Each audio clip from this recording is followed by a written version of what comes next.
So in the previous lecture, we have seen the permissions for a particular file and a directory. The permissions were divided in three categories: read, write, and execute, and they were given for a user or to a group or for others, those who do not belong to that group. Today in this lecture we will see how can we modify these permissions. So before modifying the permission, let us see the permissions for a particular file which we created in the previous lecture, which was there in the directory u1 directory. So the name of the file was f1. If we see to these permissions, the last three things are dash dash. That is the permission for others for the particular file f1. It is read dash dash. So others can read the file, but they cannot write the file and they cannot execute the file. Like in the previous session, in the previous video, we were not able to write into this file when the user was logging as u2. When the user was logging as u2 user, so he was not able to write into this file. So what we will do now is we will change the permission. To change the permission, the command which is used is known as chmod. The command is chmod.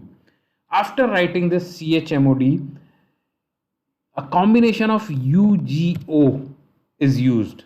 That is, we are changing the permission for a user, we are changing the permission for a group, or we are changing the permission for others. So let's study this with an example that we are changing the permission for others. Then if we wish to add a permission, a plus is written. If we wish to add a permission, a plus is written, and which permission you wish to add, that permission is written. For example, if you wish to add a read permission, read was already there, but again if you wish that read should be there and write should also be there, then rw, and execute should also be there, then x is written. That others can have read, write and execute permission, or if we want that only read and write permission, then we write that others can have read and write permission. For which file? We have to give the name of the file.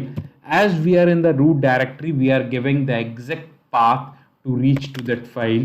So we are giving the exact path for that file. From root, we can change the permissions for any particular file or for any particular directory.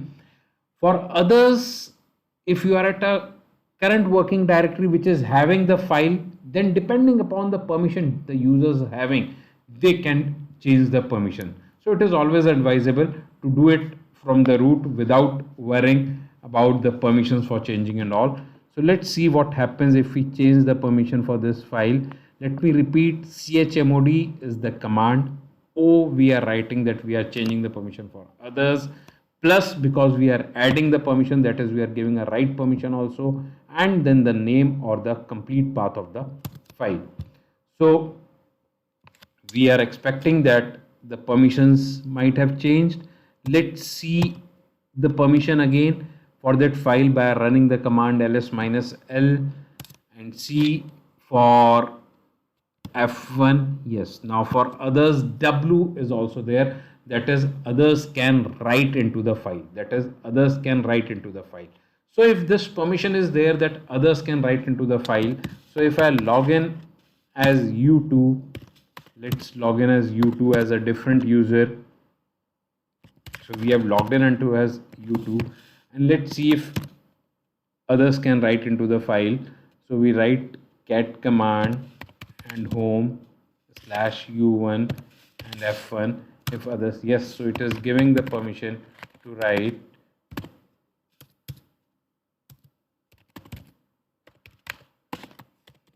And we have written this, and we were already having the permission to read it.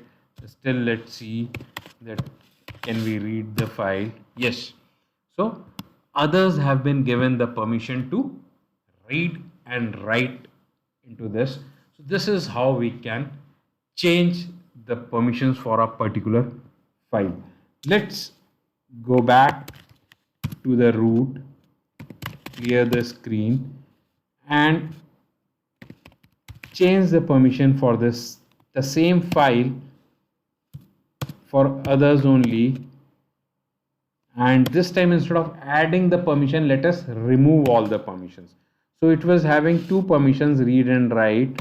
Now I am removing both the permissions, that it does not, others don't have any permission, they cannot read and they cannot write for that permission. And let's see for it. So you can see over here that it has given 3 plain dash. So 3 dash over here refers to that neither read nor write, others do not have any permission to it. Users can do and group can do, but others can't do read or write into this particular file.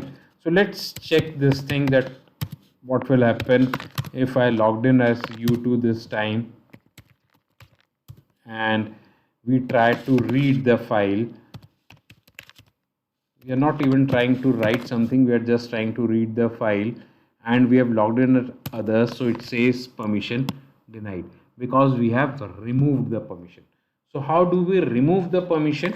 Just to see that removal of permission is given by minus sign.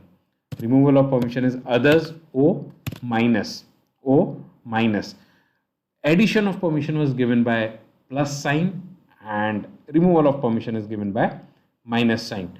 If we see the permissions again for the particular file, it says that a user has got read and write permission. So let's remove the permission from user also. So change mode, user minus writing permission. So what we are doing, we are removing the writing permission from user this time. We are removing the writing permission from user this time by putting u minus w. So user will not also be able to write into the file. User will not be able to write into the file. Let's check the permissions before proceeding.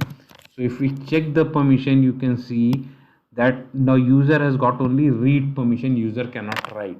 So let's just log in into the user, that is u1 user, because this file belongs to u1 user. We have logged into the u1 user, and if I wish to read the file, because I have logged in into u1 user, I can directly write cat f1, no need to give the complete path. So yes, I can read the file, but if I wish to write into the file, so it says permission denied. Why? Because the user itself does not have the permission to write into the file. Now because I have into the present working directory is u1, which is holding this file, so let's add the permission from here only to this file that user is having now read and write permission. So now if I ls minus l, you can see that now user is having read and write permission. So we can add the permissions from the root also, we can do it from the user end also, from the directory also. It depends that what are the permissions from which path we are accessing, whether we need to give the complete path or not. So this is how we play with the permissions. We can change the permissions for a particular file, and we can restrict unwanted usage of that file. To summarize again, the command which is used is known as chmod. If you wish to change the permission for a user, then u is written. If you wish to change the permission for others, o is written. If you wish to change the permission for group, then group is written. To add a permission, plus is written. To delete a permission, minus is written. This is the simplest step which is followed to change the permissions. This can also be done in an octal way, but using UOG plus minus is a much simpler way.